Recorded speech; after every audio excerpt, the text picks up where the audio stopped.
new intro. I worked on that yesterday. Yes, it's very nice. Good morning. It's Friday, June 14th. I'm hanging with my friend, Dr. Eleanor.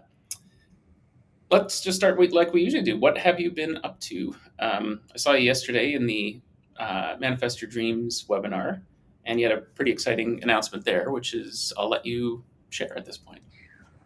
We announced that Noble Energy Maps is now live, so it's nobleenergymaps.com, and that will allow people to download a free report which shows them all 8 of their charts in all the worlds, the mental, spiritual, emotional, and physical, as well as their integrated chart, where most people are manifesting generators. So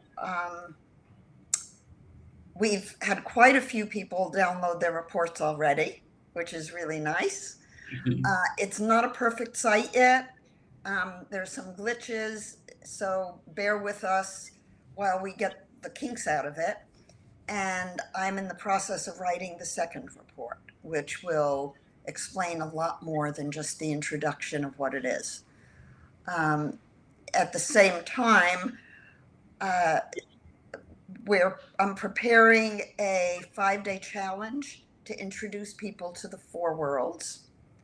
And that will probably be a free challenge, which you can probably buy some of the materials for a low cost if you want it to be evergreen for yourself. And then I'll start teaching as soon as we can get past the glitch we ran into on the Noble Energy Wellness website. So we are going to be moving to a membership portal, certainly the beginning of July, which will be, the webinars on Thursday are always free.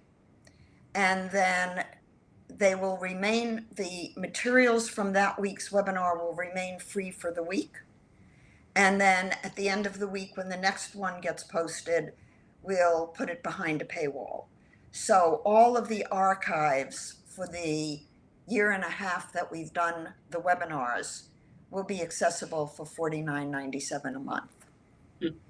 And then the classes that we'll be starting will be teaching both human design at all levels. So it will be geared to human design practitioners so that they can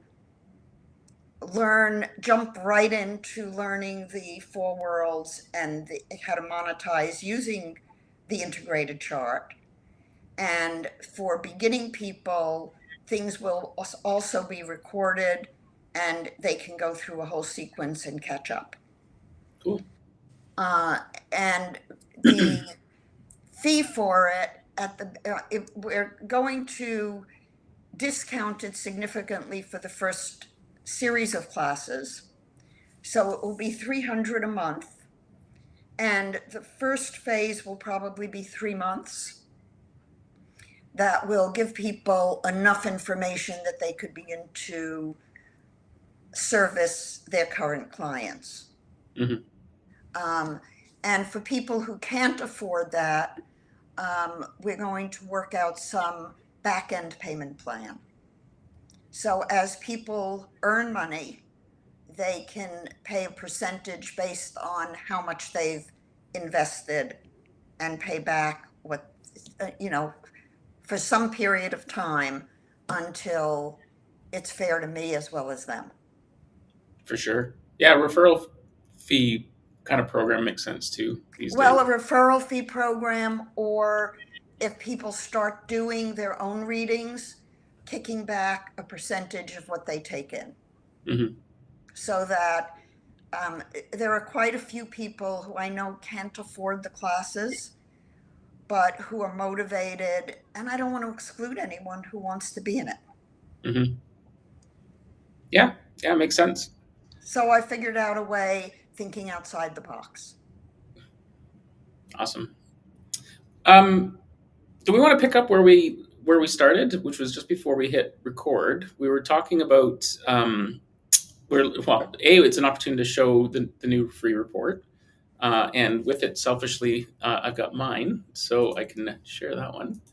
And you were talking, I forget the actual phrase you used, but I don't know if it was dominant channels or primary channels, but Priority.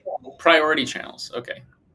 So maybe, actually, I'll just take a second, and because I don't know that many folks have seen the new report, but we'll just quickly skim through a couple of things here.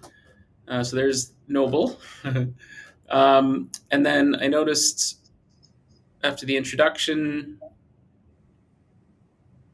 you map out or you provide a demonstration of the four worlds, and I just like to. Oh man, oops. Can you make that bigger so people can see the matrices? Yeah, I'm trying. The one thing with the MacBook is I can't stretch the screen the way I'm used to. So yeah, for now that's about as big as I can get. Oh no, yeah, no, that's as big as I can get. But I like that it illustrates the four, and I think that the key thing for me that I missed, I think in the first couple times we spoke, you had always said it, but in the emotional world there is no solar plexus, Right. and in the spiritual world, and even just having that visual there was a good reminder that the mechanics of each world are different. So I think that's an important visual It's that very important. And it was a surprise to me when I realized the significance of the emotional world not having the solar plexus. Mhm, And when you think about it, emotional reactivity is unconsciously triggered. mhm, And that's really important for you, Sean, in terms of your chart, mhm, because you don't have the solar plexus activated. And so, if you think about it and you look at the charts, the physical world has the solar plexus, mhm. and the mental world has the solar plexus. Yep. So, if you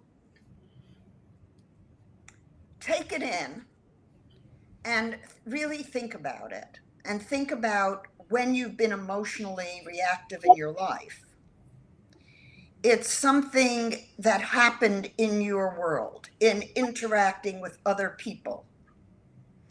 And so it's a mental world, physical world phenomenon. Mhm, It's why when we're doing lie detector tests, we use the galvanic skin response. Or when we're doing something like heart math to realign and get heart coherence, which is a nice, even sine wave that shows balance in the inner physiology. mhm, Um, the solar plexus is key to that. mhm, And it's in the physical and mental world. When we are at our best in terms of heart coherence and inner balance, we're in a loving place. We're not emotionally reactive. So, what this image of the four worlds brings home to us is that emotional reactivity must be transformed if we're going to take it to the level of integrated spiritual alignment and consciousness. And so, part of the big work that is separate from human design, but important for all of us as human beings to understand, and that the human design body graph makes visual for us, is that if you're feeling emotionally reactive, you need to call upon communication skills appropriate to where the reactivity comes from. mhm. And since many people have open centers, Uh, as in your design, you have an open emotional center. So you're constantly picking up. You can go to, yes, scroll through, wait, come back. Go to this diagram. Okay. So I put this diagram in to show people the parts of the body graph. Um, we see that the all the parts that people have learned, the astrology is color coded to the tree of life. The I Mm, Ching is color coded. The centers are colored the way they were given to Ra. mm, But the paths within the body graph, I've colored so that they are astrologically accurate. right. So, for example, if you're looking at any of the gates coming out of the splenic center, you see that they're all in Libra. Libra is green. If you look for a red color, like up here in the 17, you'll see it's Aries, it's red. So you can look at the colors and know the sign.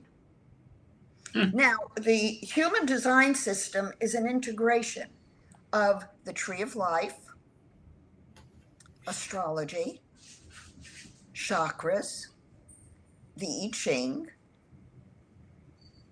and developmental psych, which is the four worlds. The tree of life has the four worlds in every center, in every tefereth. So taking and looking at the body graph and not using the information that is synthesized into it is giving an incomplete picture of what is coded into that sacred geometry. right. And this body graph, exactly the way it's drawn here, has 3 concentric circles in it that are consistent with sacred geometry and are exact to the tree of life. Any other body graph is not accurate. Mm. You said a word there that I've never heard before. You're talking about the tree of life. You said telephrila. It was kind of represents the worlds in Tefereth. Sephiroth. Okay. Tefereth is a self center, and the paths of intelligence in the tree of life, there are 32 paths of intelligence.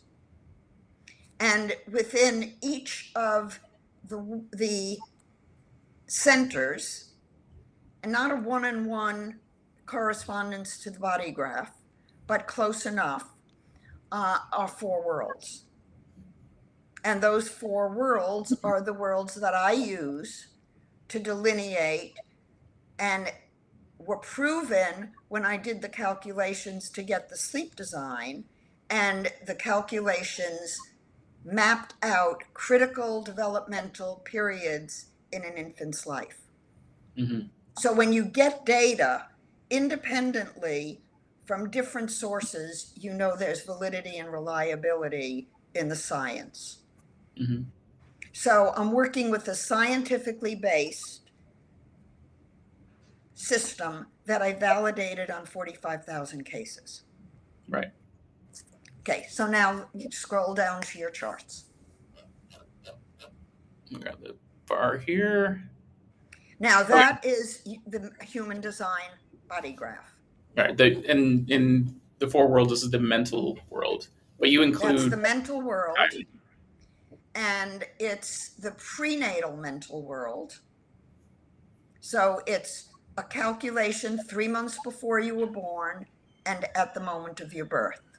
And you can see, Sean, that your mental world chart tells us that you march to your own drum, and it's very interesting that you're a drummer, and you don't want anybody messing with your music.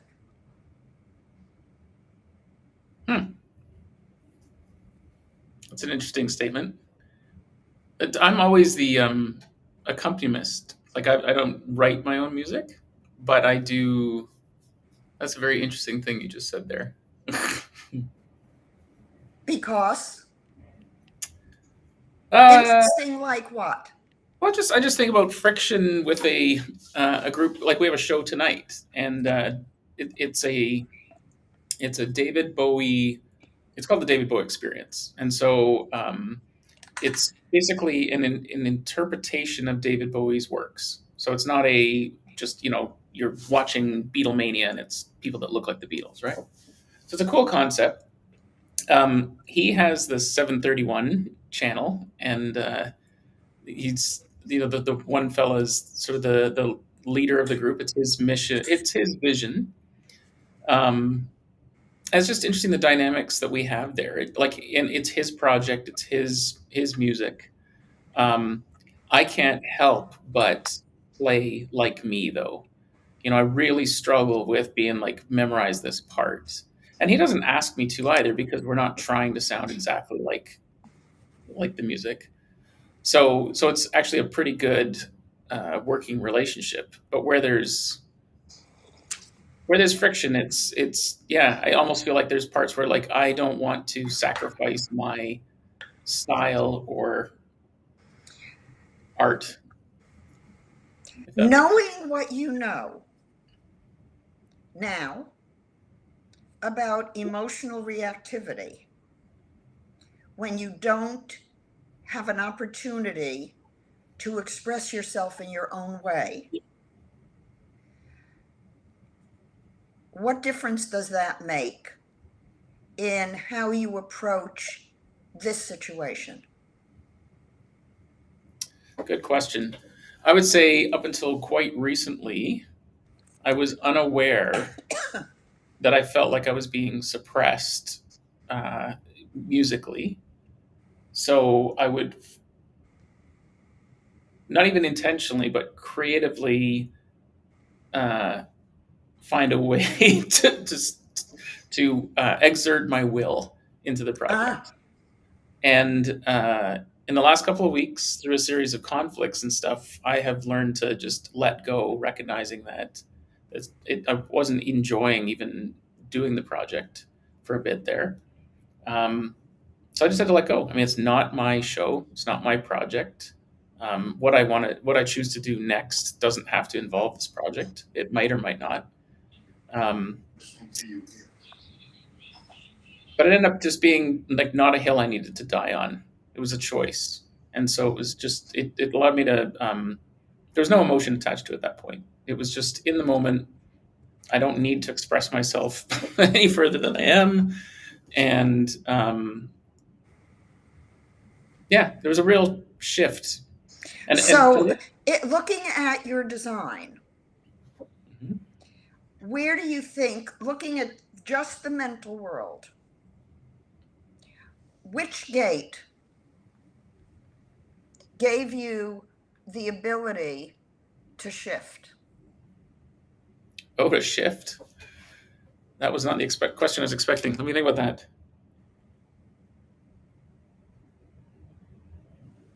Like shift my attitude Yes, towards the situation,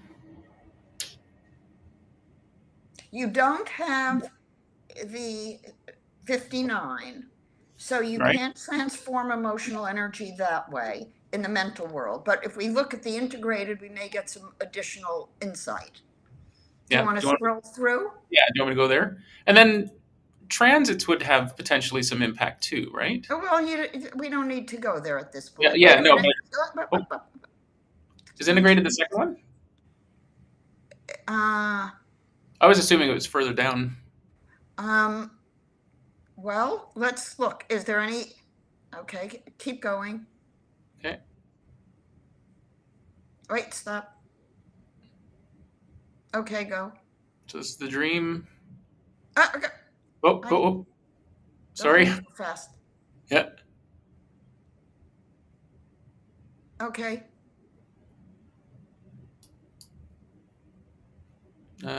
Emotional angelic world. Mm-hmm.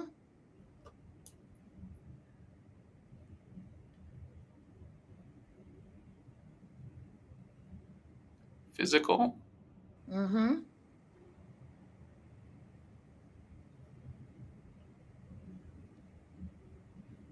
And then there's the total integrated. So where does the 1222 hook up? Uh, oh, uh, like what lines? I'm going to just pull up your whole chart on my screen so I can look. Okay.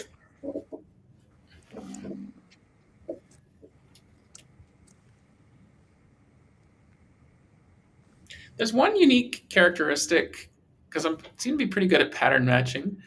Even before I met you, I had noticed when I looked at the my mental world design, Mm-hmm. whether it was the conscious side or the unconscious side, I always had the same four centers defined. And when I looked at other charts, like across hundreds, I had never seen that pattern before. Like in like in the unconscious side, they'd have two channels, and the other they'd have one or something. There was never the same. And I always took that as like I should, I've got fairly solid centers defined in both those realms. Um, Well, it's slow moving planets that activated some of them. right. And if it's a slow moving planet, it's going to stay stable within most of your chart. Mm. The 1222 is the emotional world and the mental world Okay. composite. So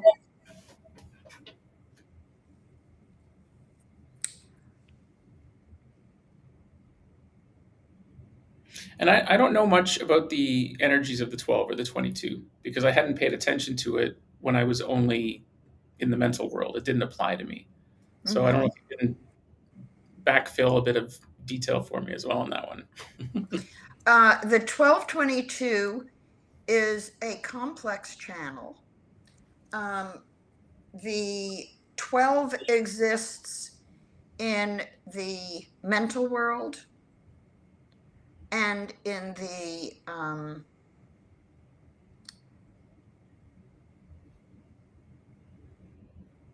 spiritual world has the 12th gate, not the 22. And the physical world has it.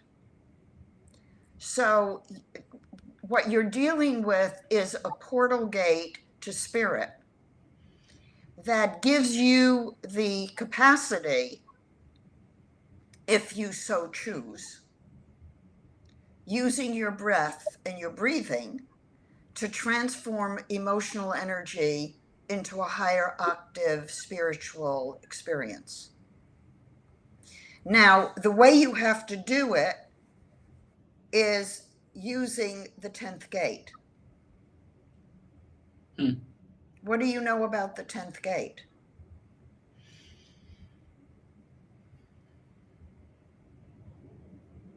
Not a lot, actually. Or at Okay. least I'm not. I know the 3410. Isn't that perfected form or how to behave? Or am I confusing that with something else? Yes.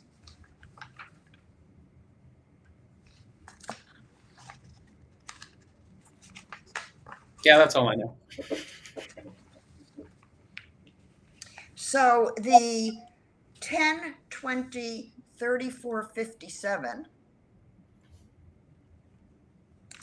and so I can hold this up. I'm not going to share my screen. Sure. It's the Justice card in Tarot. And it's the faithful, it's the 22nd path of intelligence. And it's the faithful intelligence.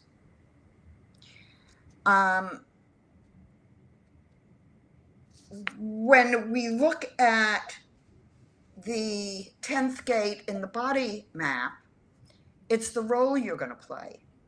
Mm-hmm. But the tricky part of it is that it's not the role you're playing only for yourself. but it's the role you're playing in all the worlds. And so, especially for you, Sean, given that this channel, not the 20, but the 345710 is existent in every single layer of your chart. Hmm. So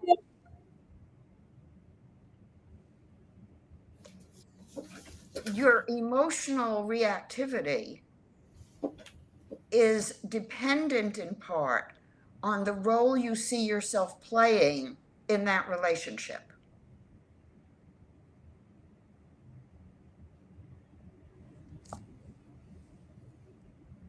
That's interesting. The role I see myself playing, like my given role or chosen role. Um, I can't answer that. Yeah. Interesting. But for someone like yourself, where you so strongly want to be your own person, Hmm. in the example of the drumming, you needed to consciously not be the center of focus on the role you play. Yeah. You needed to divest yourself of the role of being in charge. Yeah, that's in that situation too with this musical unit. That's exactly what's going on. Um, And the way you have to do it is when you begin to feel the tension in your body that pushes you to break off and do your own thing, you need to breathe to remind yourself this isn't my gig. mhm. I think I'm instinctively doing that actually, I and would hope so. yeah, but as a by, it's been like a byproduct or a by, like a what has been happening is I've actually learned to really relax, to let go, to not, to be calm. And I always kind of thought I was, but now I recognize that I really am. I can feel it in my body. Um, that's really triggering now for other people, it seems. Like in this particular unit, they're anxious about the show. I'm not. I'm prepared. I've got my shit together. I'm good to go. But I actually got trauma dumped, like laid into twice in two different rehearsals, uh, unfairly so. And it was seemed to be because I was calm, had boundaries about what I would and wouldn't do based on what we agreed to, and because I wasn't amped up emotionally like they were, that made them upset. Like Uh-huh. they needed me to be as anxious about this project as they were for them to feel good. Okay, see, but what they were counting on was your open solar plexus. Right? They can sense that, I suppose. Right? You tend to take in energy, Hmm. emotional energy from other people. Hmm. And as you're beginning to recognize that you have the capacity to transform it, you're not as vulnerable. 100%. It's been huge. It, Huge. it's even been the only way I can describe it is like psychic ability now in my body. So, for example, this weekend I was at a ball tournament, and uh, this woman on our team got smucked into and it hurt her leg, and it was a big scene. And she was very embarrassed because even though she did nothing wrong, she felt bad that the game was delayed and all this stuff. She was just really struggling and unhappy, and so I just sat beside her and put my arm around her and was able to just completely calm her down by breathing. I was kind of sort of matching her breathing, kind of NLP ish in a way. And I was just really trying to support her. But what was interesting is I was so clear in my own body that all of a sudden I started getting pangs in my solar plexus.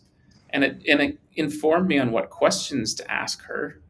And like I absolutely feel I was feeling her energy inside my body at that time because I Mm. was so present, grounded. I was clear, and I it was powerful.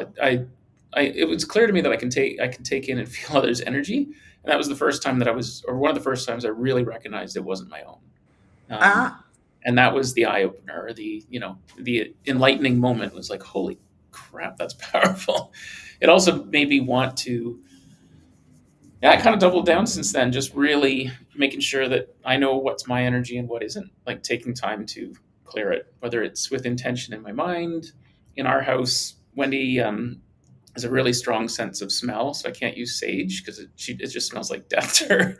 So I found other ways to, energetically cleanse. I've got this sort of aura spray, which you just spray over your head, and I just imagine it washing it off. And that's the mental cue I need to get rid of it. So, like, part of me views that as that seems ridiculous, but now I know it's not because my intention is to clear that energy. And then So I've got, you have open head centers in all 8 of your individual designs, mhm, but you get the 63-4 in the crown to the ajna.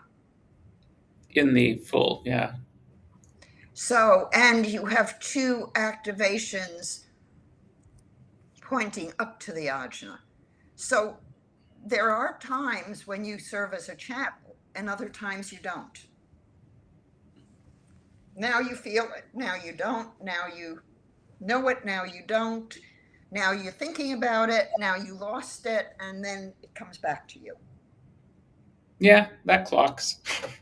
And then I guess in a way I'm a split definition in this in this way too, right? The head and ajna are separate. So, uh, hmm,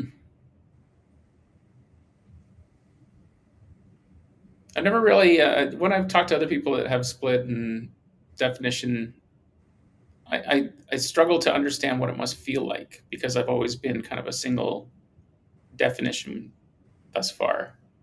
No, you're not a single definition, you're a split definition. And so In you know what that is. I do And now. it's when, for example, in the past you were emotionally reactive and you didn't bring your consciousness in to know what you need to do to transform it.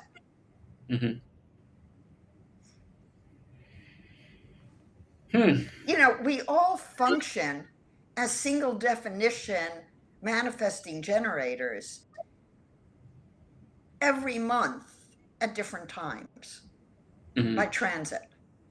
Right. So you don't need to get down to that specific level to know that you're whole. Hmm.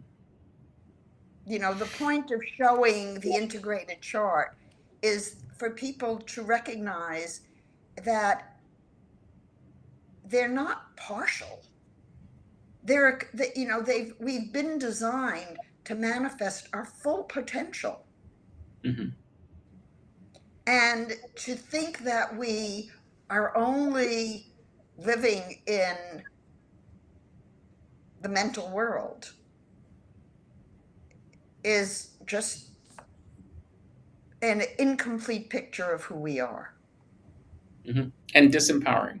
Um, Disempowering, yes. yeah, 100%. I mean, that's why we're hanging out all the time. It made sense as soon as I talked to you about it. At least I felt it. I don't necessarily understand all the gates and channels or remember them, but there's a felt knowing. And even You just, don't need to memorize channels. My book on channels will be out fairly soon. It's at the publisher. I've already proofed it, I've approved it. I'm hoping that we can put some really interesting graphics into the next report that will illustrate. Um, they're in the book. So once the book comes out, it will be, if you have a chart, you can look up all of the iterations of the worlds and the nuances between them. Cool. Uh, there's no need to memorize channels. If you know something about what they mean, um, it's more about self reflection Hmm. and understanding yourself.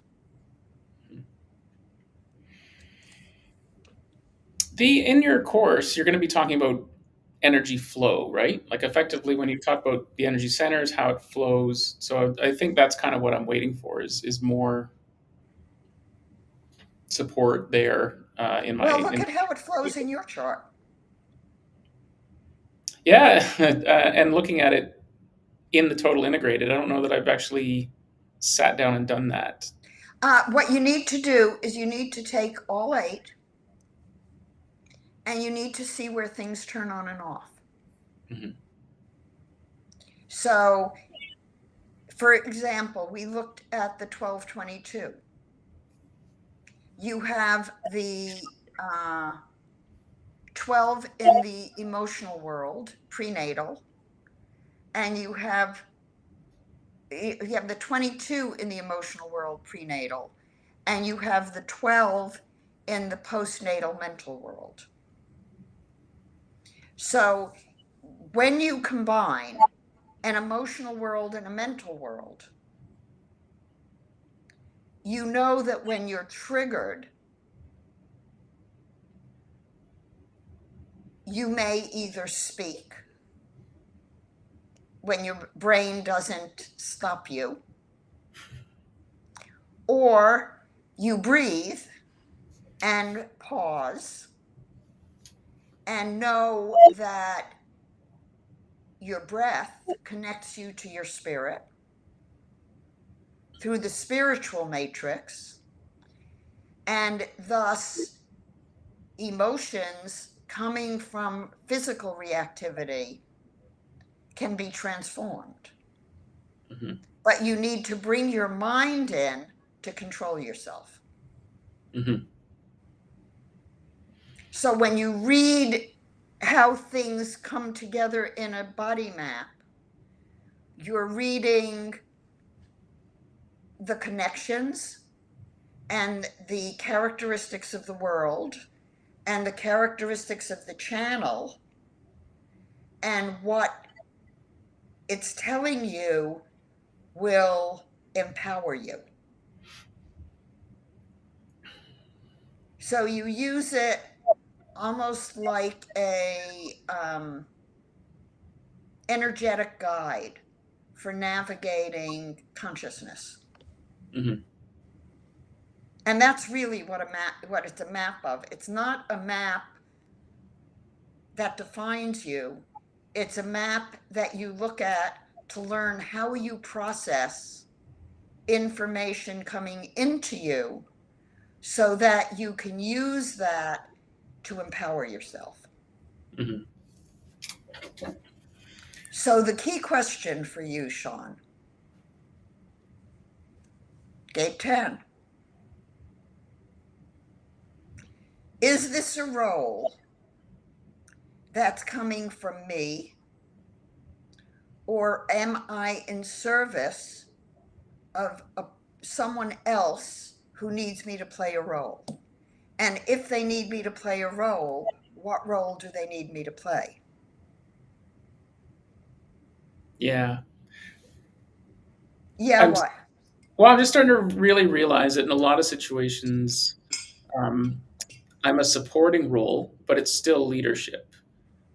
So for in this group, I think, despite the fact that I'm sure when I'm not there, I'm labeled as difficult, but really I'm being difficult because even within the team, the communication's poor, and so I'm kind of like leading by example, but not leading because it's not my gig.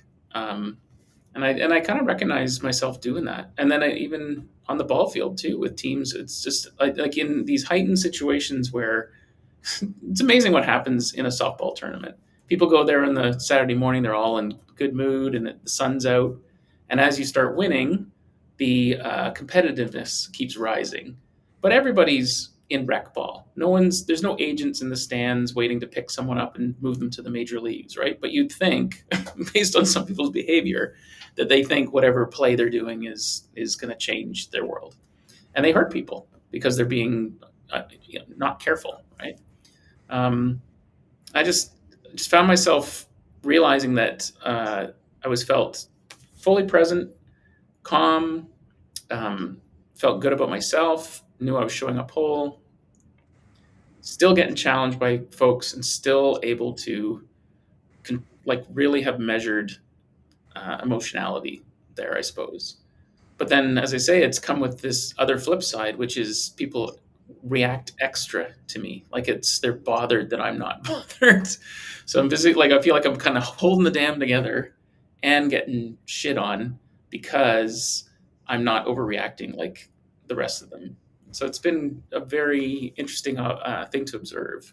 But I'm starting to get used to it and starting. The difference is I don't take it personally now.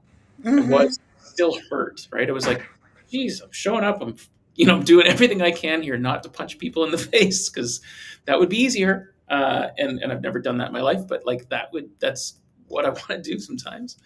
Um, and I still get dumped on, but I just know it's not mine. And that's kind of the relief. And things that used to boil me for days or weeks, like would just sit and fester, it's gone in 3 minutes. Like I can really diffuse, and that's also bothersome to people that are in my world because they haven't worked through it and they're bothered that I'm okay with it because that appears Mm-hmm. to show like I don't care, and I think it's furthest thing from the truth. It's that I cared so much that I did the work to be able to be present. So it's a very it's been a challenging couple of 4 weeks, I'd say. There's a part of me where it was like, When you run into a situation like that, you might ask the other person what they want to have happen. yeah, yeah, those are you mentioned that before. There's good questions like, or what am I doing right now that's bothering you? Because it seems to And be no, that's not a good question. no.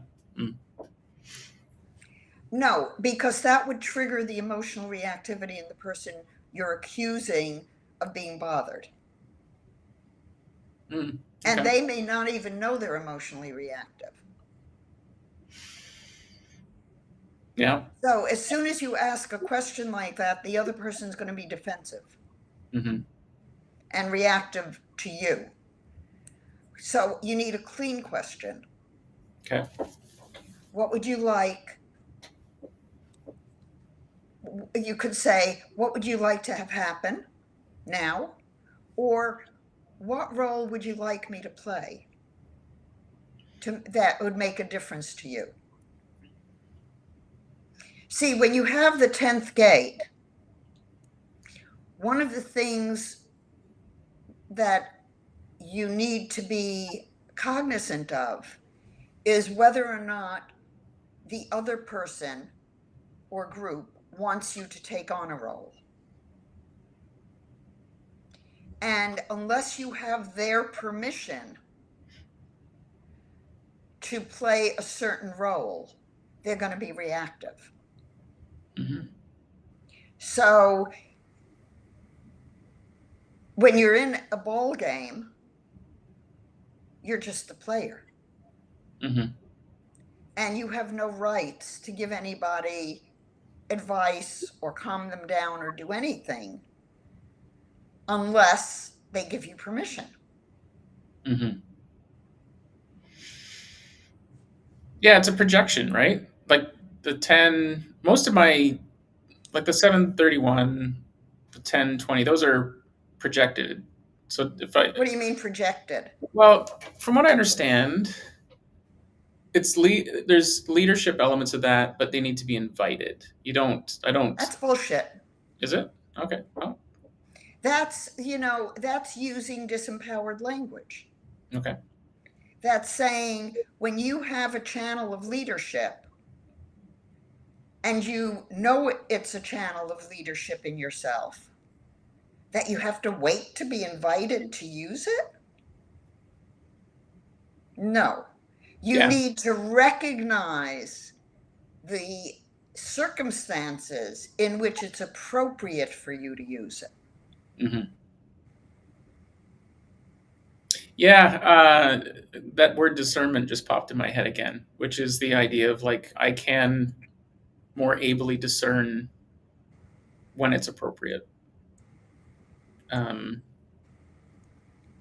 yeah, I'm It's my no longer a projective channel when it's connected to your 34, 57, 10, 20, 731 right to the throat.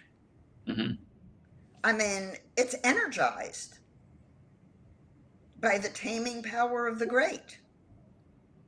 How can it be a projective channel that you need to wait on? Mm. It makes no, I mean, yes, if you have the 731 and no motor and no energy connecting it, you need to know where to put yourself. But it doesn't depend on an outside force. Okay.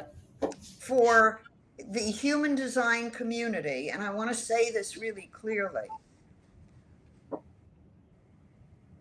you are a whole person.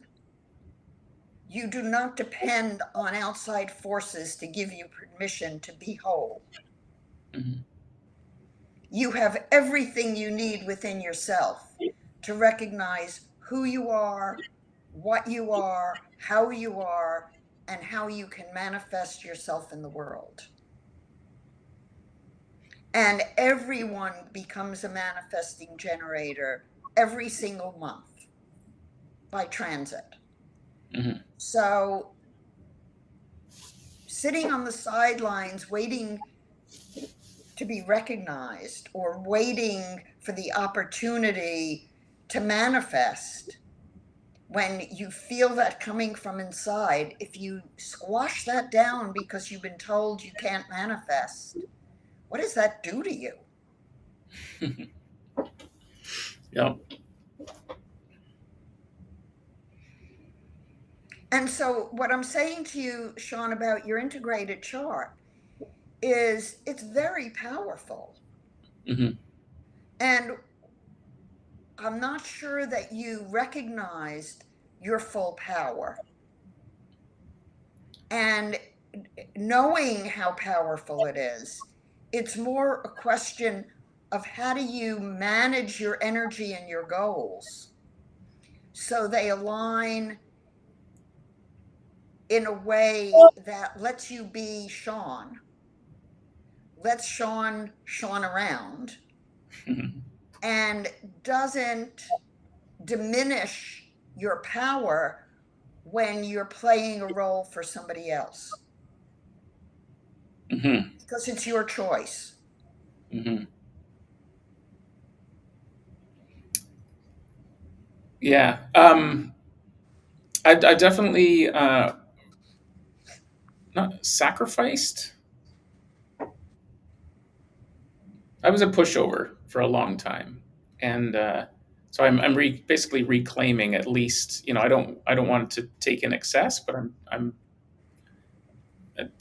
uh, relationships need to be balanced and fair, and so I've been taking some of that back, and it's been incredibly uncomfortable because in some relationships it's been 30 years or 10 years, and so it's been very challenging.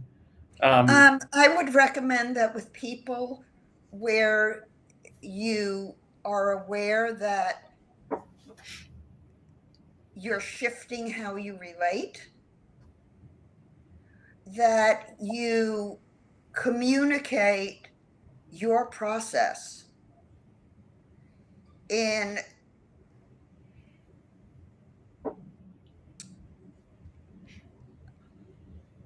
sort of an imago dialogue way. In other words, you mentioned that you'd like to talk about some inner awareness you've had. mhm.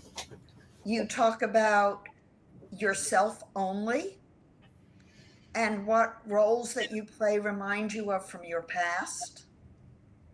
And you ask the person listening to you to simply feed back to you what they hear you saying.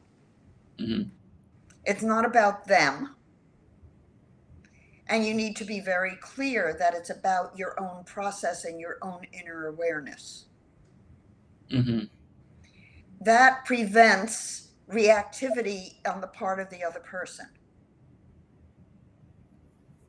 So you don't want to use mental world communication. It's not a dialogue in the sense of a conversation. It's a dialogue from the standpoint that you have a sender and a receiver. And the receiver's role is to listen to your process and understand something about you that you're revealing that is spiritually aligned with your consciousness. Hmm. And if you share it in the wrong way, it's hurtful to both people. Hmm. Yeah, I can be mean, and I realize after the fact. Um, yeah, I don't like doing that. Well, when you mean you've picked up energy emotionally that makes you reactive and you're blurting it out from the 12th gate, Mm. and it's coming out um, without a filter. That's so interesting because I've never, up until recently, had no interest in the 12th gate because it wasn't in the mental world. So that's super interesting. That helps clarify too. The 12th gate's a really interesting gate Yeah. because it's in the spiritual world and it is a portal gate. So it's really nonverbal communication, even though it's the throat. It's related to social socialization, related to how to be in the world, how to communicate in the world, except nobody ever teaches children to communicate.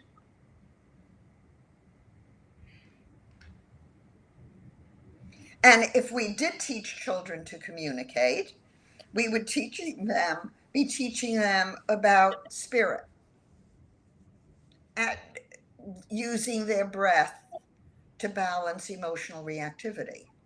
Hmm. And we'd be teaching them how to use language that empowers the other rather than disempowering them when they're stressed.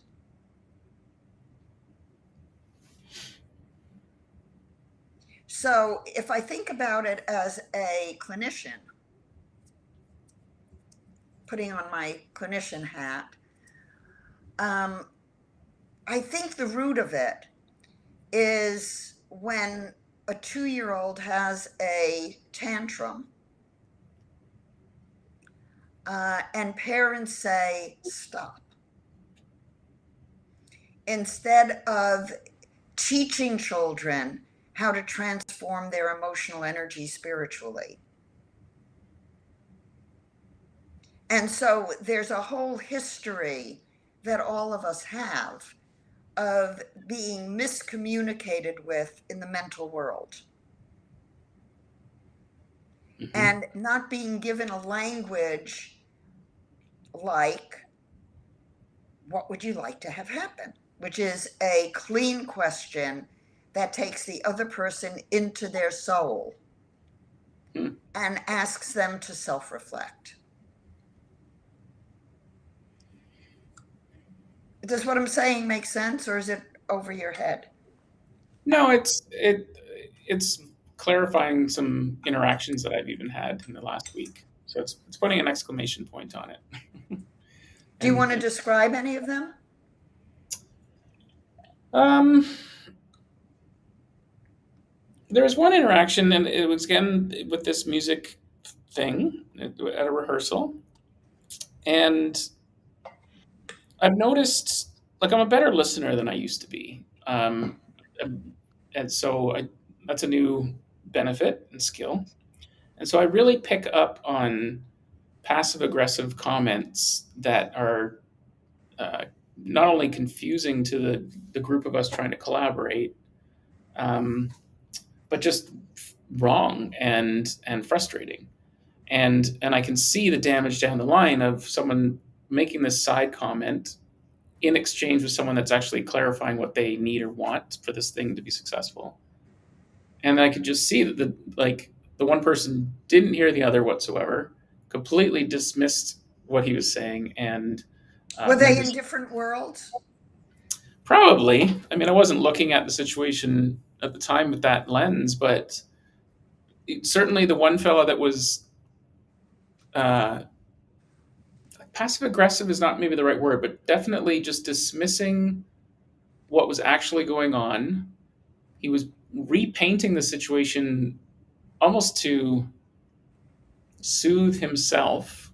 Like, I didn't hear that. I don't want anything to do with that.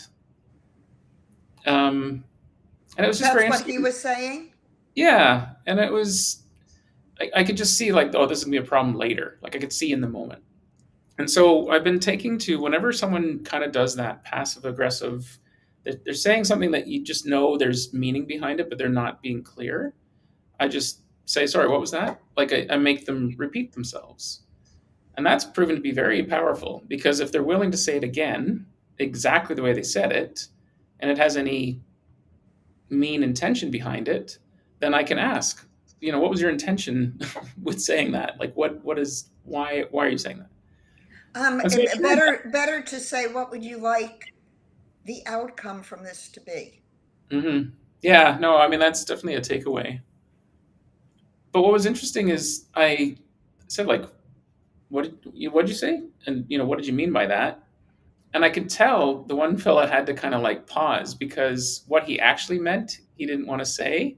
So then I could see him like in his mind reconstructing a new story, but he put it on himself because it was him. He was the problem in that situation.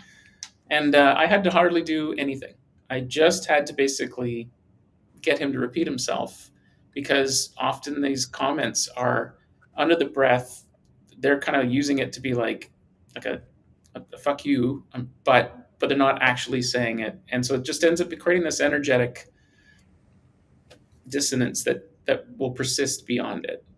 And so yeah, I'm learning to um, address them on site and tap them out. So yeah, it's been a lot.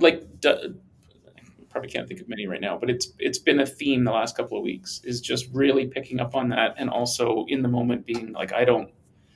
If I'm not going to take this energetic with me, so I'm either going to get clarity so that I can leave and feel complete, or I'm going to possibly escalate the situation until we get clarity, and it's exhausting, but proven to be Is worth it your role? it. It is when it's impacting my happiness and satisfaction, where it's like I'm feeling like I'm being my boundaries are being stepped on. Um, but it's no longer my role to do it for others unless there's an unless there. Tactically, sometimes it's like I'm confident I can do something about this, and I do. That's a question I had for you about interfering in a situation where it's not even really mine, but I'm in the vicinity. I can see what's going on. It seems to be whenever I bring light to it, and I haven't been no one asked my opinion. It generally does not go well. That's the 10th gate. Okay. If you're not invited to be in a role, in a situation, you stand down. Hmm. Yeah, and that. About the 10th gate, you need to know you need to have your role defined and approved by the people you're playing the role for. Otherwise, it's illegitimate power. Same Hmm. thing with the 731. Hmm. Um, you never want to use your role or your position to impose yourself on another person. Hmm.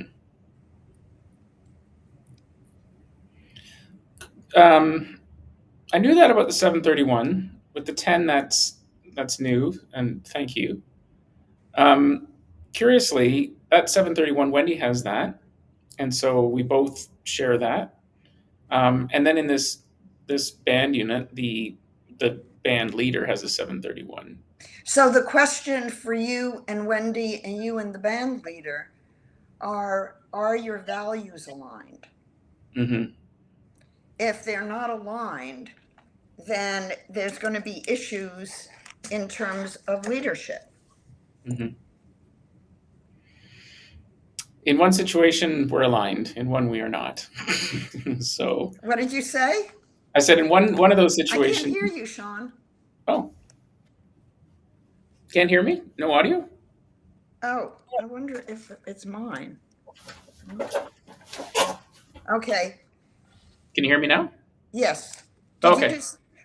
My cat could have stepped on my keyboard. um, yeah, in one of the situations, like with Wendy, our values are aligned, and we're aware of what each other's values are. So even where they're slightly different, there's respect and and cooperation. Uh, in the other situation, is that the cat again? In the other situation, our values are different. It turns out, and so there is conflict there. And So it's why don't you talk to that other person about your values hmm. and see if where they differ, they could align. Hmm. You may be more, it may be a mental world dissonance, not a spiritual world dissonance. Ooh, that's an interesting statement based on the situation too. I'm not going to address it today because we have a show tonight, and it does not feel like the time to. But yeah, a post production discussion, that would be a very interesting discussion. And how you do it and the language you use would be very important. Hmm. See, now you do have the channel 5432, and it comes in postnatally. The 54 is in both the emotional world and the physical world, but the 32 is only in the physical world. So when you set goals, they need to align with your physical energy. And if they don't honor your self care and your inner alignment, you're not going to achieve your goals. Yeah. Well, self care has been the priority, and then care of the body. A lot of that's in the 46 too, right? Isn't 46 sort of love of the body? Yes, but the 46 connects to the 29, which Right. creates the um, tension between taking care of yourself and putting yourself aside to take care of others. Yeah. So that just describes my life historically for sure. Everybody, everybody else's needs were ahead of mine until recently, and it's been a tough road to walk. Um, but Because you didn't outline your spiritual values out front. mhm, Uh, and here's where teaching children the four worlds and teaching parents the four worlds can prevent a lot of psychological difficulty. mhm, Because if you set goals that include self care, then the boundaries you have that protect yourself and your body and your health would take priority over optional situations for other people. say the last part again. Optional situations for other people. What I mean by that is you're a parent, you're a Hmm. husband. Hmm. When we're in a relationship that's an intimate relationship, there are times we have to put ourselves aside. I mean, it's part of the responsibility we took on in that role. Hmm. So we're always juggling setting the boundary on those closest to us who we love and care about, and the needs we have to take care of ourselves and our body and be healthy. Hmm. So we have to take into account what role are we playing, who are we playing it with, what is the responsibility we feel, and how much will it compromise us if we put the other person's needs before our own. Hmm. And there's not a formula because, as you can see, your chart is complex, especially in the integrated perspective. So you have to balance how much will this increase the consciousness of the other person if I sacrifice myself? How much will it initiate them to a higher consciousness?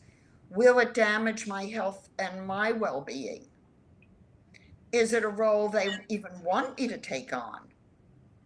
Hmm. I mean, there's a lot in this integrated chart that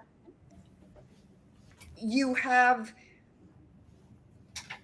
as decision points. And so if you go back and you look at where you didn't have a boundary and you let yourself and your self care go, you have an opportunity to question whether that was right for you or not.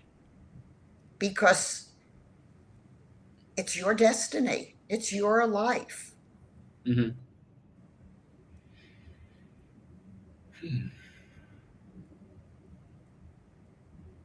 You hold the power.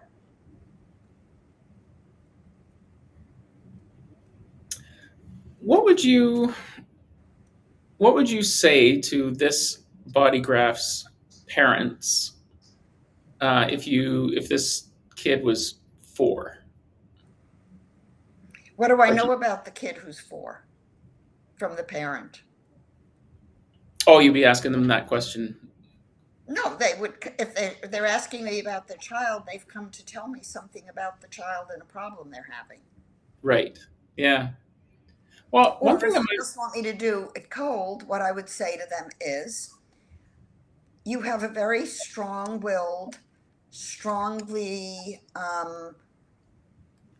strong manifesting generator child who marches to his own drum and who will do really well if you have him set goals for himself and teach him how to transform emotional reactivity and frustration through breath work and through really talking to him about what's important to him and how he wants things to play out.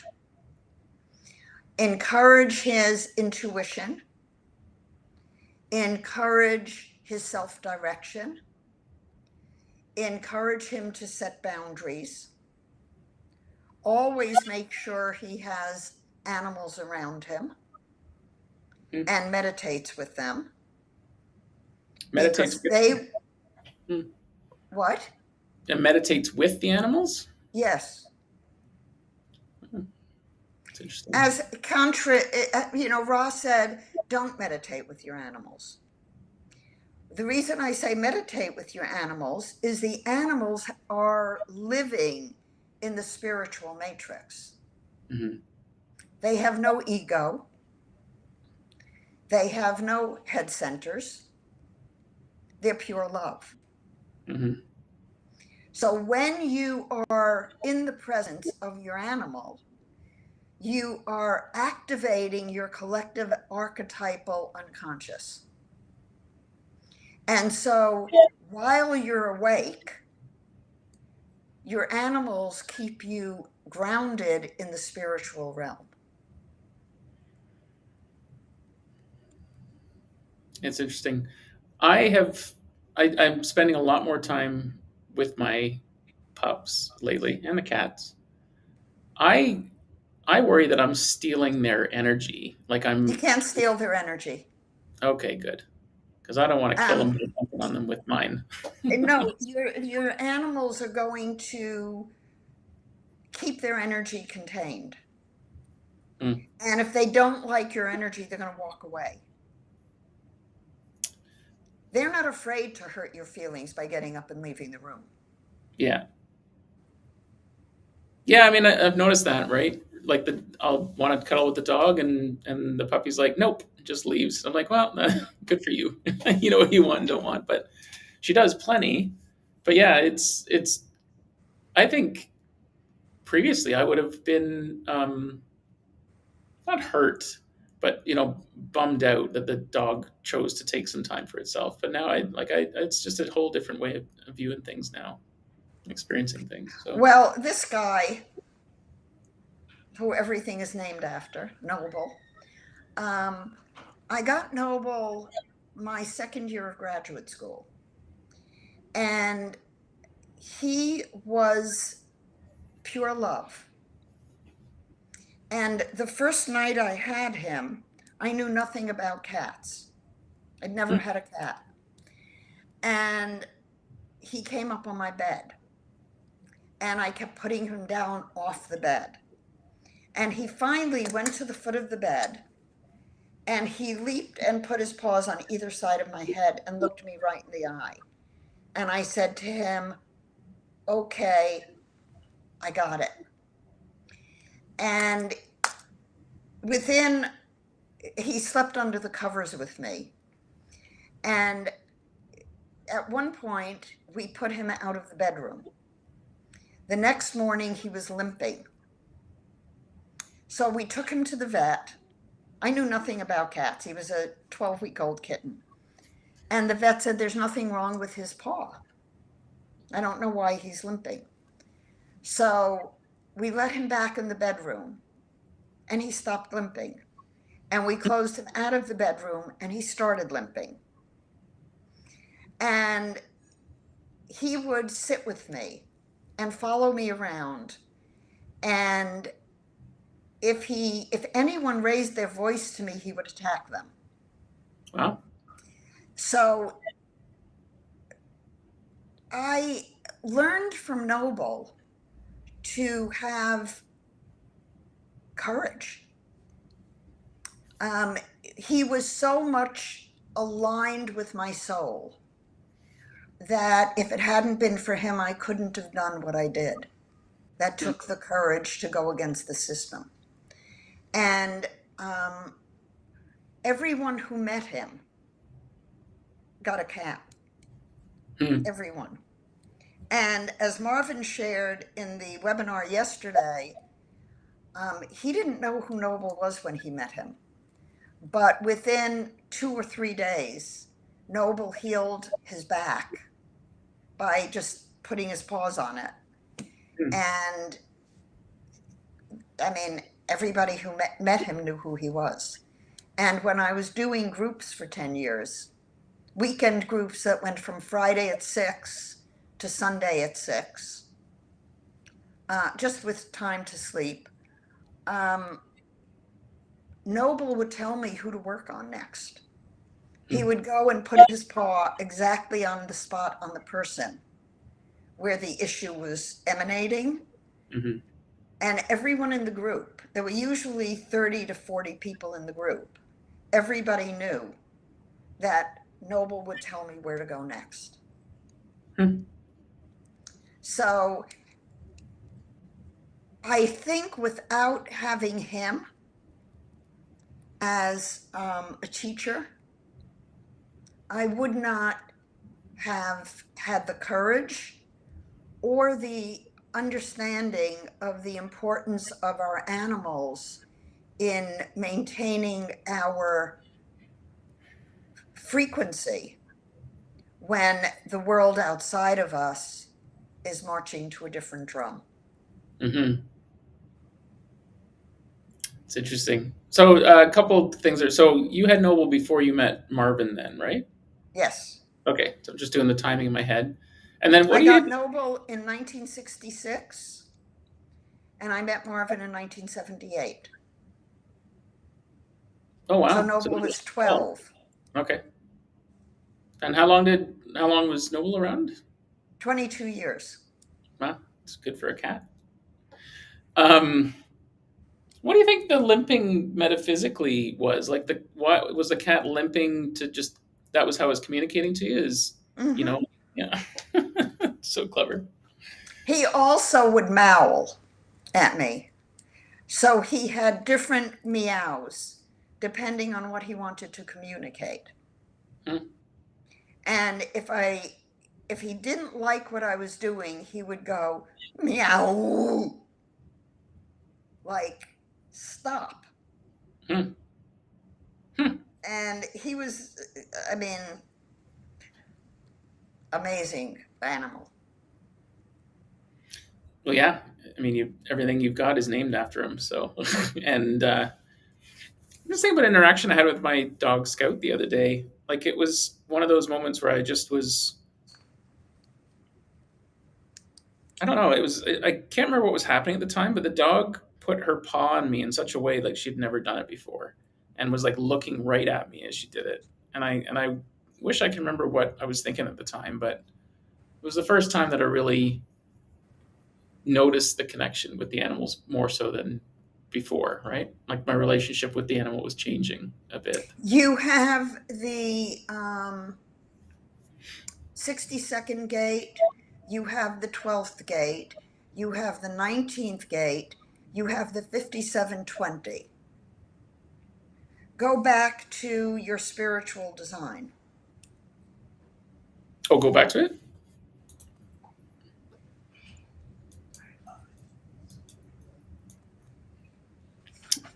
Marvin is very happy with our podcast, Sean. Is he good? Is he going to come on camera here and say hello?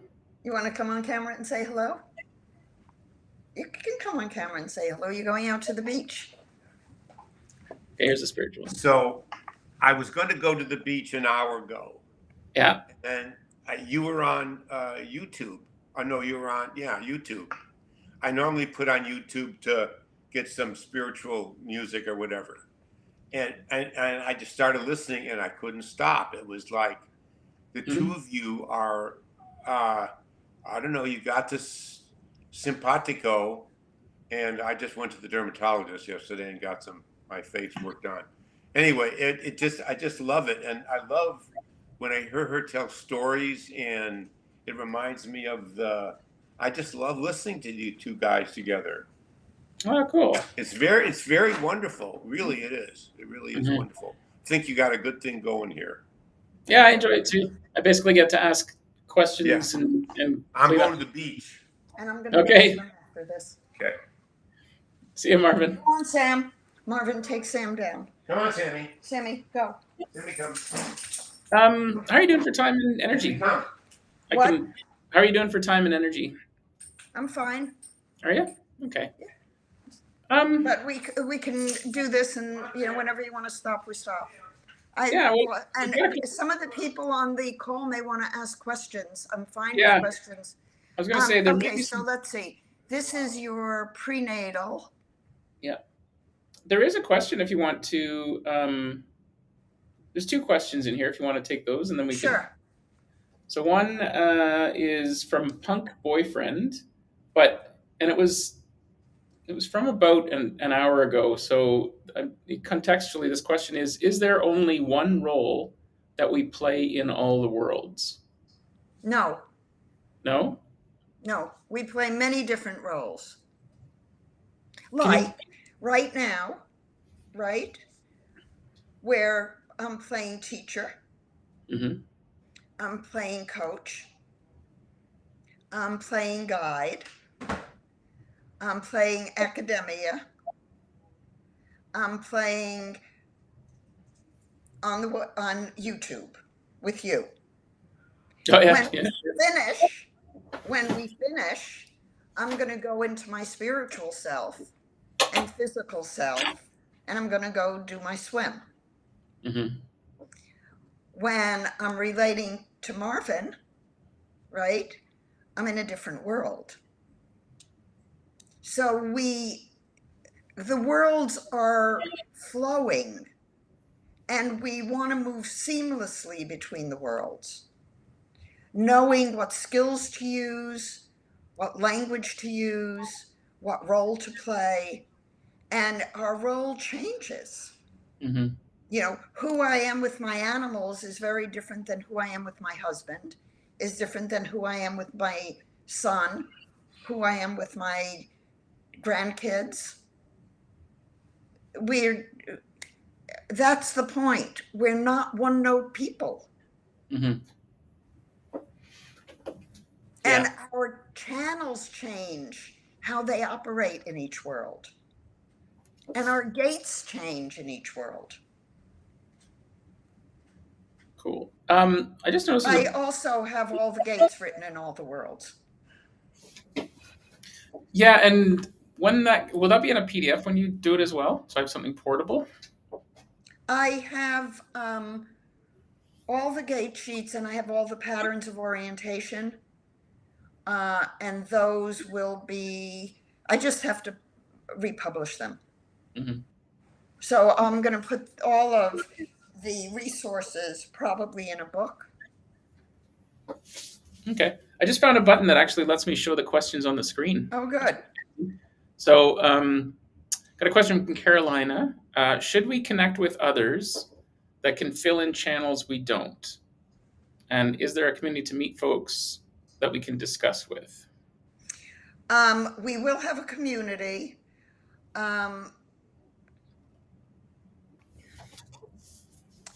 You know, for the most part, I don't think about it that way.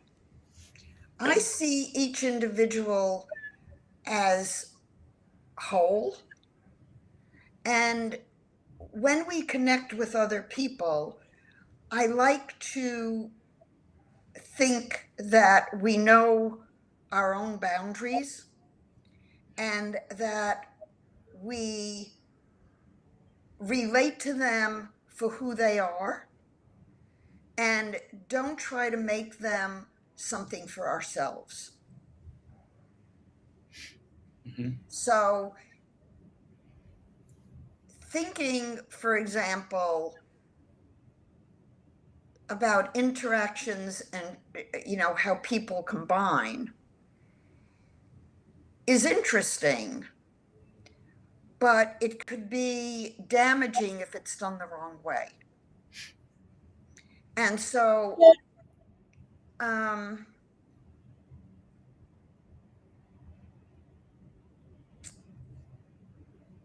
I would master your own design before you try to see how the channels connect with other people. Know yourself before you take in anybody's energy. We all, you know, Sean, you have an open emotional center, you have an open root, you have head centers that come and go. Now you see them, now you don't, now you feel it, now you don't, now you know it, now you don't. Mm-hmm. How does that affect you? And if you relate to somebody else, you may be misperceiving yourself. So know yourself, know your integrated design. You don't need your integrated design to know yourself. You know yourself before you ever had design. And whether it was respected or not is really the key question. Mm-hmm. So connect as it feels right. Don't force anything ever. Mm-hmm. And if you're talking about design, talk about what's real for you. Don't talk about formula. Mm-hmm. It's not a formula. You're not a single definition manifesting generator. You're a person. Mhm. you know?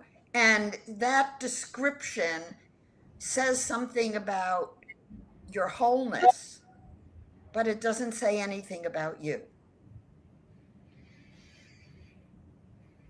This is an instrument, it's a personality test. Mhm. I taught personality testing, and I've created personality tests, and I've worked with the data that they show. And it's an artifact that simply tells us that we have a picture of energy, but the meaning we give to the energy, we've created with our mind. And to impose that on somebody is irresponsible. Mhm.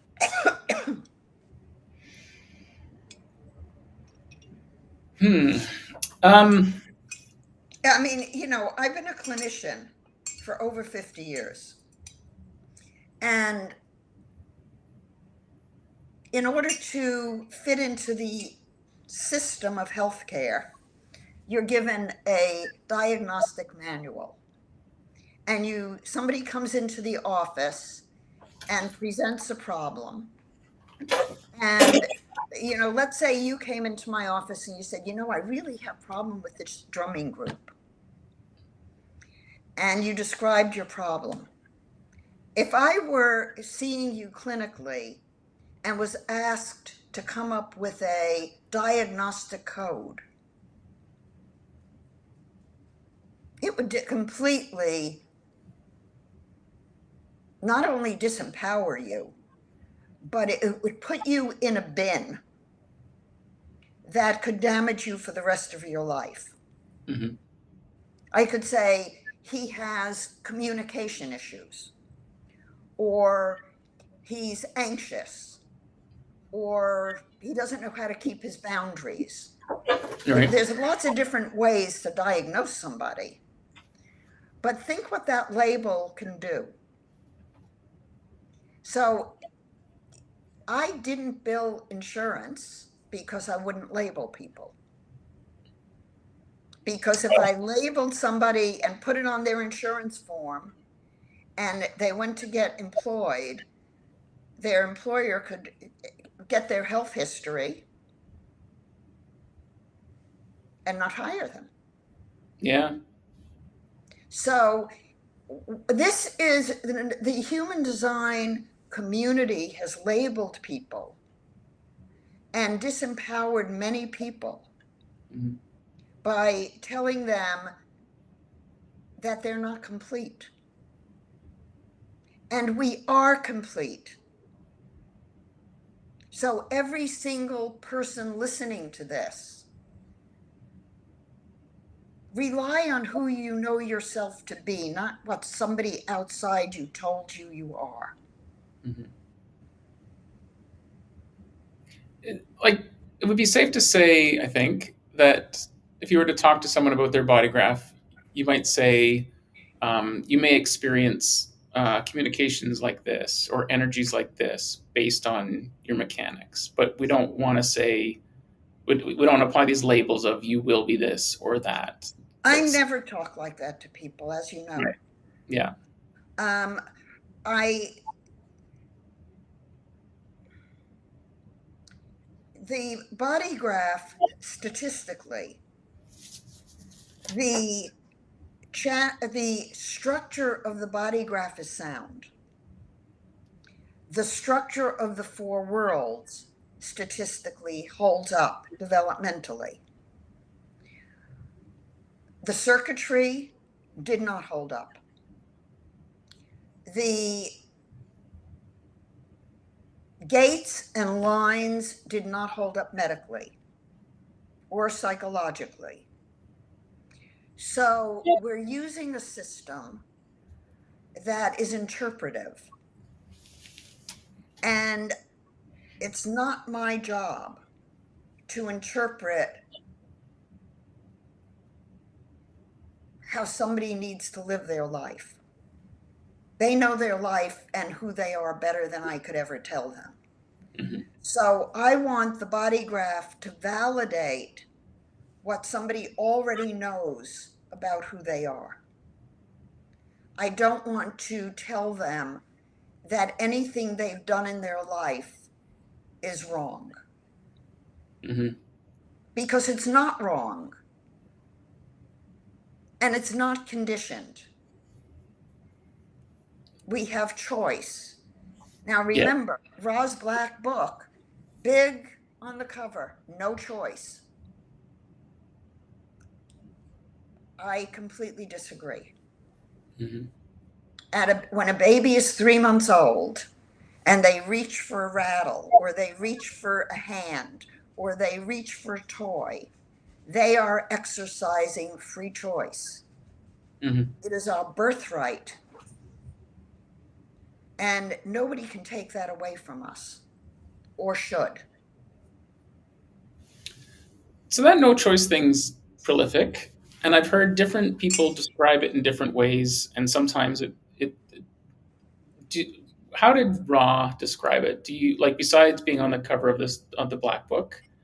Ra said that we are designed the way we are designed, using only the mental world, although he knew better than that, and that basically our design compels us, and we are conditioned. Where that, I mean, he doesn't understand the word conditioned, to be not who we are meant to be. So if we're conditioned to be not who we're meant to be, then we're puppets. Mm-hmm. And if we're puppets, we have no choice. There's someone controlling us, and we making choices that may or may not be good for us, based on what people outside of us are telling is right for us. Mm-hmm. But there's no logic to it. And there's no medical, psychological, sociologic, anthropologic, physiologic basis in that statement.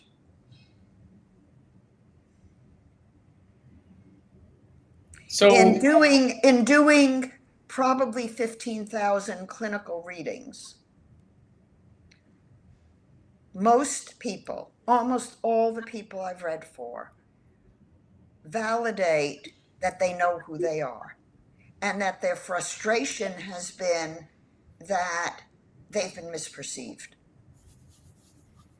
So if we label someone as a projector or a manifestor or a manifesting generator and tell them that that's how they have to live, we're further disempowering them.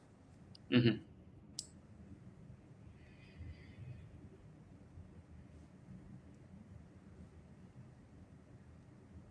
Cool. Do I go for another question? Sure. So I got two here. Another one from Caroline. Uh, what activates or turns on the gates and channels? Oh, that's an easy one. Can you blow up this chart? Sure. I really wish Why I don't you go to the mental chart mental. Is that above or below this one? above? Okay. There we are. Okay.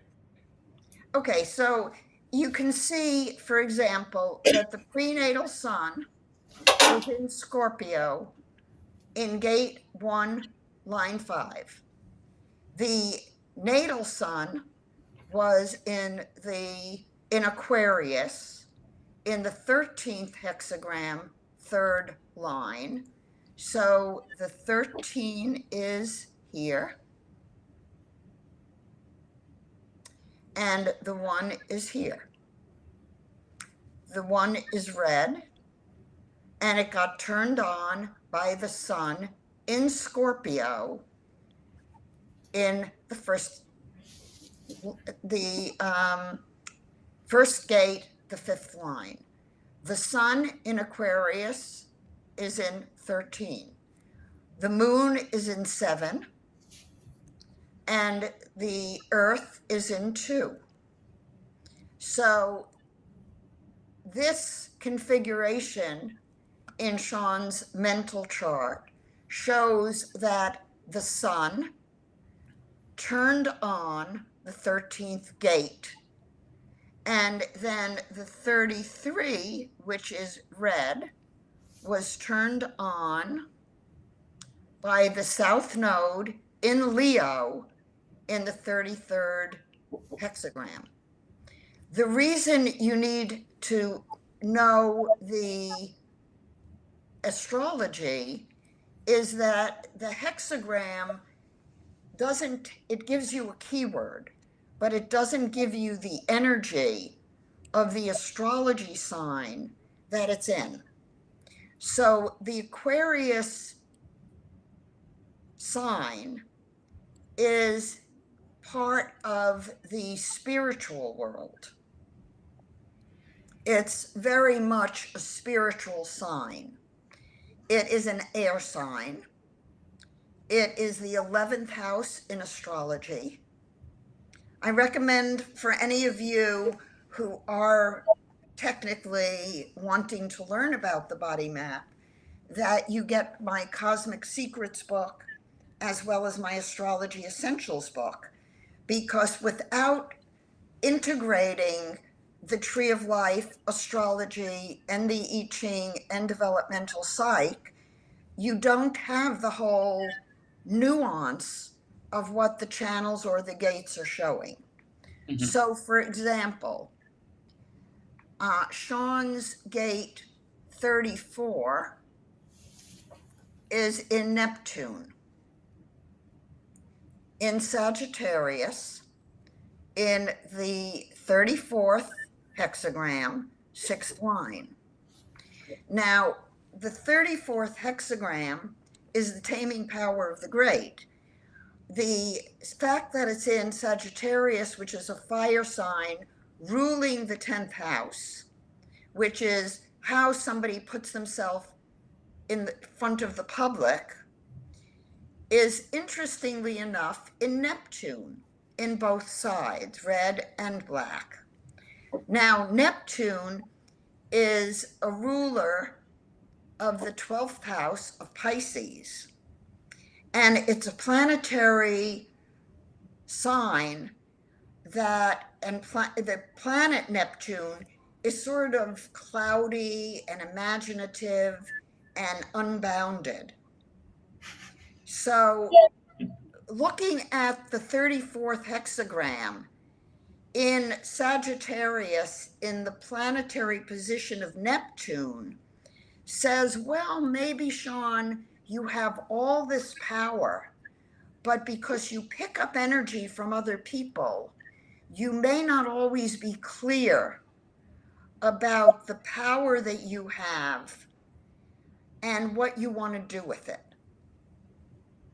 Now, you add into that perspective that the 57th hexagram is in Libra, and it's in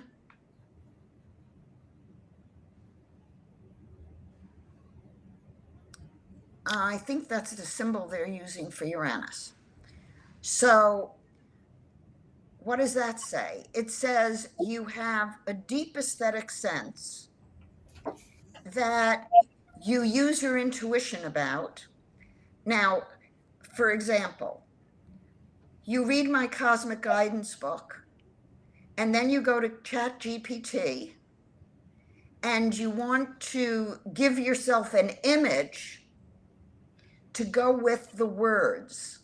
Yep. Because you need that visual for the energy to take root in your creative use of that material. Mm-hmm.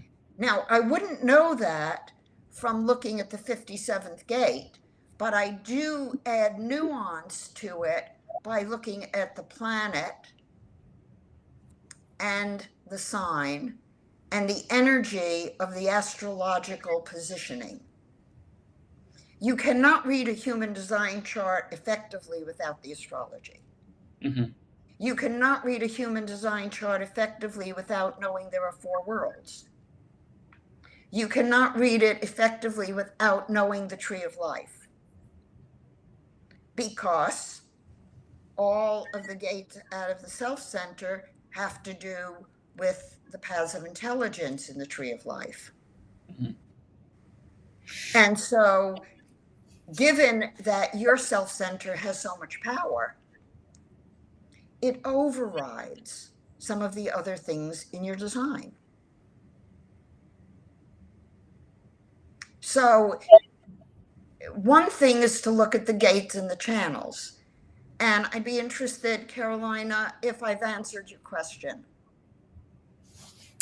Yeah, we'll wait and see if she tune in. It's the astrology piece is still an area of weakness for me, and I'm gonna crack that book open again this weekend. But um, yeah, the themes, the nuances, the inner, the The feel. way I did the astrology book was to, when I studied astrology, and I started studying astrology in 1971 because I heard that it was the most scientific of the esoteric disciplines. There were no computer programs to calculate an astrology chart. So I thought it was the hardest thing I had ever studied. And I already had my PhD from University of Chicago. It took me years to master and understand astrology. And I did it because I wanted to learn Catherine de Jersey's secrets. Mm-hmm. Because she told me I'd moved from Chicago. I told her she was crazy. I moved from Chicago to LA. She told me I'd meet somebody who would be important in the rest of my life. At the day and time I met Marvin, and we met in India. Mm-hmm. Because a voice told me to go. So when I wrote my astrology book, I wrote it the way I wished books had been written to make it easy to learn astrology. So there's lots of illustrations to teach you the meaning of the signs and the planets and all of that. Cool. I am just going to put your books up here on the screen because Caroline is asking. So, Cosmic Secrets was one of the ones, and then the other one's called Astrology Essential. Essential. Mm-hmm. Yeah, I'll just share that quick here so people can see it. And I have two Reiki books. Yes, if anybody's Reiki practitioners. And then for those of you who don't know about cosmic guidance, it gives you advice for every day based on the astrology in all four worlds and in the integrated. So, Carolina, specifically Astrology Essentials, Cosmic Secrets, as you say, the Reiki books, and so the Cosmic Guidance. I love this book, and as you commented on, like it is a bit of my process. I wouldn't say I do it every day because I forget. But yeah, I basically take a picture of the page, I load it into ChatGPT, I ask it to summarize it, then take that theme, give me an impressionistic image that would inspire, action for the day. But because I've also Sean, what difference would it make if you read those comments in the book, the worlds, and then you went to your drums and you drummed it? Yeah. What difference would it make in your process as opposed to doing it from inside yourself, as opposed to giving it to some outside source to give you an image? Yeah, I mean, that's a great question. And something I've realized fairly recently, if I sit down at the drums and it's work, I don't play well. I revert to old habits like simplistic grooves. Like I'm just filling time. But if I'm actually there and into it and enjoying it, I can lose myself in it. But I haven't been able to do that for a long, long time. Why don't you take each statement? Just try an experiment. Hmm. Take each statement from the book. Let's say you do mental world. So put the book down, read the statement, and then drum what the energy of that frequency is for you. Hmm. Then read the spiritual world and drum that and see how the energy of the spiritual world shifts. Hmm. And would I do it effectively in the order, like because it's mental? I'm When not I going to think tell you about how to do it. okay, no, but I just like if I were to approach Use it. use use your 57, right? And the energy of openness, of creativity, and of listening to spirit tell you how those words play out on your drums. It may be something that could be transformational in your life. Like if you get emotionally reactive, go to your drums and play it out, Hmm. because that's your language. I've had so many people say I'm lucky that I play drums because I must be able to get rid of whatever's going on for me. And I my answer to that always was that's not how I viewed the instrument, but I'm going It's to. not, but the instrument becomes an extension of you. Yeah. So use it to express yourself. Hmm. And instead of taking the expression of yourself dependent on something outside, bring it inside to something you love doing. Hmm. So I see there's a question here from Nikki saying, what is your take on what Ra thought or his information about the upcoming cycle shift? Hmm. Um, I don't think that it's what he said is right. Um, I think there is a shift coming, um, but I do not think that the human race and its emotions are going to disappear. Um, and interestingly enough, Ra never wanted to talk to me about that. And when he designed a get together, he did not invite me to it. And I emailed him and I said, Ra, I see there's an invitation. Why didn't you send me one? And he said, I didn't want to invite you. And I know that that's because what he was presenting would not have held up to the scrutiny of any science. Mm. And it was for more vulnerable people. Hmm. So, you know, if you think that the world is coming to an end as we know it, it's very disempowering to living your life. Your behaviors can manifest it that way for you, right? You could Right. effectively, yeah, yeah, like words or deeds, and um, so I mean, there's definitely all sorts of stuff going on in the world, but it is transitory. It's all these It's things. being orchestrated from way beyond anything we know. Hmm. And if we have faith and spirit, then we know we're part of the divine plan.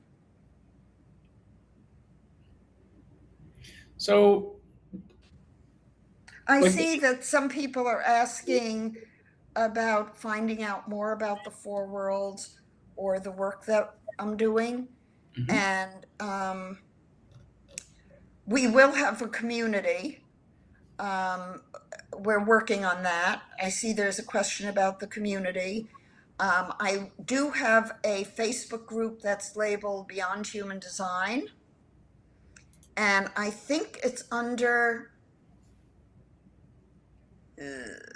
I don't know which of my Facebook groups it's under. I think it could be under, I'll have to, I'll tell you next time.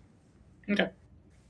But the portal is courses.nobleenergy.com, I think. But you can, we're in the process of redoing the website that crashed. Mm-hmm. It's been 3 weeks. Getting there. Yeah, it's all the transcripts and all the webinars and all the resources are now posted. And the new membership site is up, so people have access and can register for the webinars.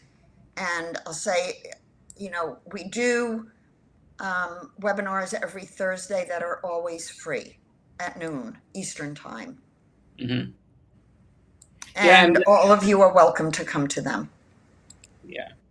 It's awesome. I love the attunements. I love the conversation. It's the people sharing there. It's fantastic. So, got one last question in here. Which chart reading includes astrology?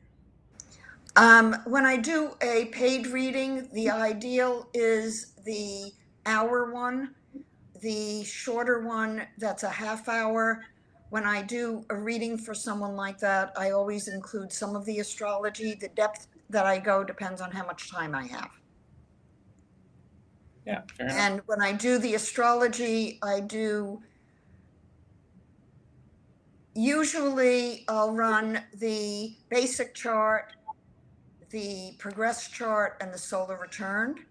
And if I do a full hour reading, I usually do the prenatal, natal, and postnatal, so that we can see what the different astrology is, and which world you really are anchored in. So, Raven, I'm glad you know astrology. Make sure that when you run your design charts or you look at them, you add in the astrology. Cool. I have to be at the hall in an hour to perform or to set And up. I want to go get my swimming today. Okay. Well, you do that. I'm going to do a little grounding meditation to make sure I show up there super chill because it's going to be a big night. And make sure that your grounding meditation includes breathing. Yep, for sure. Awesome. Well, until next time, have a great weekend. And you too. Talk soon. Thank you, Sean. Thanks. Oh, I knew I forgot something.